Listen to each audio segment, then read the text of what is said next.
இந்த மாதிரி நல்ல சாஸியாக ஸ்வீட் அண்ட் ஸ்பைசியான சிக்கன்லாம் நம்ம ரெஸ்டாரண்ட்டில் தான் சாப்பிட்ருப்போம். இதை பார்க்கும் போதே நம்மளுக்கு டெம்ட் ஆகும். வீட்டிலே ஈஸியாக எப்படி செய்கிறதுன்னு பார்க்கலாமா? ஃபஸ்ட்டு ஒரு பவுலில் சோள மாவு, மிளகுத்தூள், மிளகாத்தூள், உப்பு சேர்த்துட்டு நல்லா மிக்ஸ் பண்ணி வச்சிடலாம்.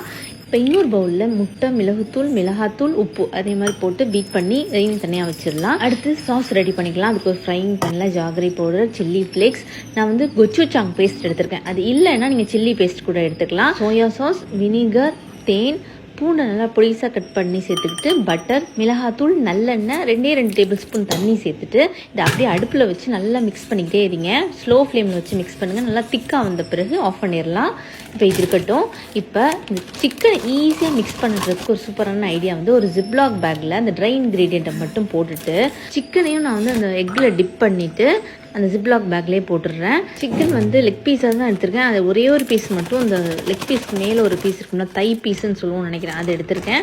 ஜிப்லாக் பேக்கை நல்லா கவர் பண்ணி நல்லா ஷேக் பண்ணி எடுத்துக்கோங்க. அழகாக அந்த மாதிரி கோட் ஆயிரும். நம்ம கையை இந்த இடம்லாம் ரொம்ப மிஸ்ஸியாக போகாமல் சூப்பர் ஈஸியான டிப் இது. இப்போ இதை நல்லா சூடான எண்ணெயில் போட்டு மீடியம் ஃப்ளேமில் வச்சு சிக்கன் நல்லா கோல்டன் ப்ரௌனில் கிறிஸ்பியாக வர வரைக்கும் ஃப்ரை பண்ணிவிடுங்க. இப்போ இந்த ஃப்ரை பண்ண சிக்கன் அப்படியே ஒரு பவுலில் போட்டுட்டு ஏற்கனவே ரெடி பண்ணி வச்சுருந்த சாஸையும் இதில் ஊற்றிடலாம். சாஸ் கொஞ்சம் ரொம்ப திக்கான மாதிரி இருந்துச்சுன்னா மறுபடியும் லைட்டாக சூடு பண்ணிட்டு அதுக்கப்புறம் ஊற்றுங்க. சாஸோட நல்லா கலந்துட்டு அப்புறமா எடுத்து சாப்பிட்டு பாருங்க. அந்த சிக்கன் அவ்வளோ சாஸியா, ஜூஸியா, ஸ்பைசியா, கொஞ்சம் ஸ்வீட்டா எல்லாமே மிக்ஸ் ஆகி அட்டகாசமாக இருக்கும். ட்ரை பண்ணிட்டு கமெண்ட் பண்ணுங்க.